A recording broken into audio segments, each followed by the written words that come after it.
Hey guys, I'm Patrick, and I know what you're thinking. It's the middle of October, and you still have time to plant something for your pollinators. And you're right.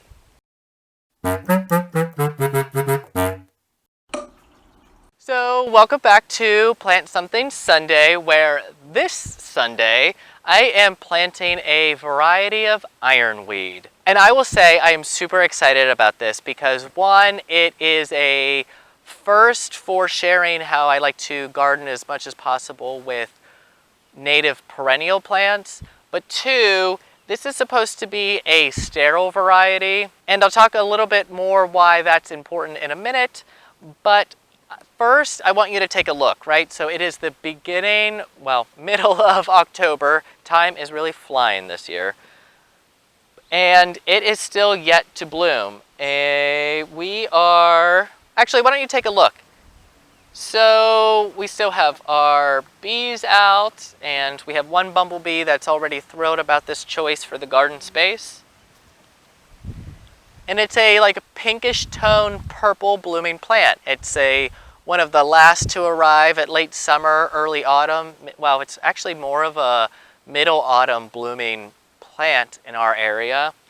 And I am pushing my luck a little bit. So while I think American Beauties, which focuses on native plants here in North America in our cultivated garden spaces, I still get a little bit nervous about things that are or are not invasive, or do not self-seed or spread. And ironweed has a little bit of a reputation for being a beast with throwing seeds.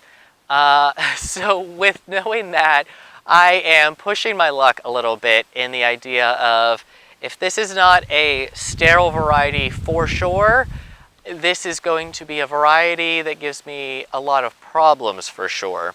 And which is why I only have one. I don't want to plant a whole, what I wanted to do was create a little bit of a drift effect here with them. And I want to see a little bit how this performs, how it gets through its first winter, but also I might let it establish a little bit beyond just next growing season. I will have it extend maybe a second dormancy and see if I am dealing with a headache with this being everywhere. But I love this plant, and the idea that our native pollinators get to pull from our native plants. And it has really strong structure for being a perennial plant.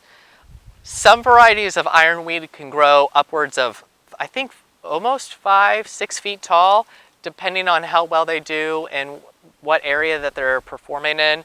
This is supposed to stay relatively small.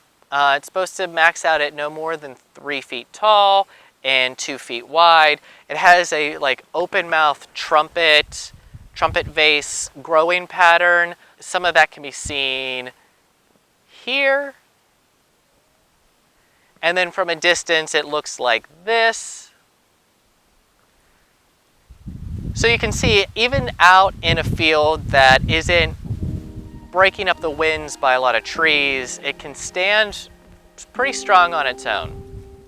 So I think that's enough jibber jabber. Why don't we, I'm sorry, there's a honeybee over there. What was I talking, oh, the jibber jabbering. All right, so enough of that, and let's get to work.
All right, so today's a little bit of a quick one. As you saw, I did check before I got started by seeing how compacted the gravel was in this area. As we know from previous Plant Something Sundays, this area has compacted gravel in the first couple inches of the surface level here in the garden bed. So I just took a little pick and just broke it up a little bit so it was easier to shovel.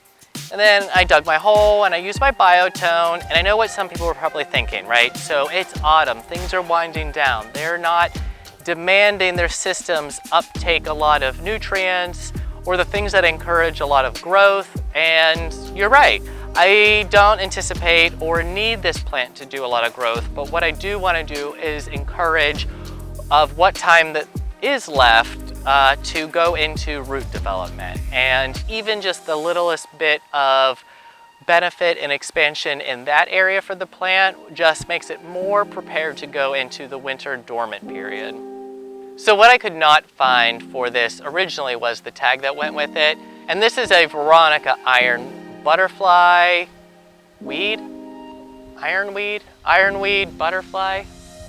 Well, Veronica is the sterile variety that only grows about 3 feet tall or so. And I look forward to seeing how this does. We're probably about a week or two away from our first real hard frost. And as I've sort of alluded to before, I think I've committed to just a walk around the garden spaces sometime this winter when there's a nice calm blanket of snow. And even if there's not a whole lot of greenery from the evergreens and the winter interest-oriented plants that we're putting in, I do think that we'll be able to check in on a lot of these perennial plants that I've shared in the last growing season. And with that being said, I was trying to think ahead to, well, what can I plant in the ground for Plant Something Sundays ahead? And I'm excited about next week's. It's actually something it may actually be in the background right now. It's been in the background for a lot of my videos because it sat out all season in its growing container, which don't do that. But I think I also have the opportunity to show you just planting a dormant plant. I think I have a shrub and a tree I could maybe share that with. And it's almost like watching somebody plant bulbs. Like, how boring. You're gonna dig a hole and then put literally nothing you can see above the soil level in the ground, and then you just wait. And that's what dormant plants will do. But like a lot of people, you order some of your plants in that dormant condition from the greenhouses, and that's how they arrive to you. So when you're looking at them, there's a little bit of deflation in expectation of you just want something to be pretty and somewhat established and blooming or budding out. And sometimes when you get those plants, you still have to wait a few months. My situation is that they are just going dormant, even though I've already had them. And the plant for next week is not dormant yet. I don't know what I'm doing, but I do know for my next Sundays ahead, I'm going to be working with some dormant plants and showing you how I put them into the ground even before the frost. So working with dormant plants can happen both in late fall or early spring, and I'm going to show you late fall. I hope you've learned something, even though today was super quick and a perennial, and I usually do trees and shrubs. But I hope I planted the seed of curiosity as to what native plants are in your area and what you might be working with or looking up. I'll have to link it down below. There's another greenhouse in Tennessee that I think they are just absolutely wonderful.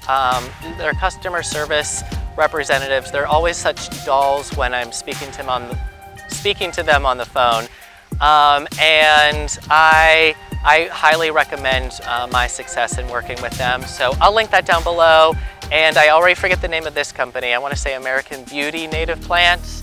I'll link that down below. And yeah, so remember to grow from where you are, and I'll share more with you soon. Tschüss.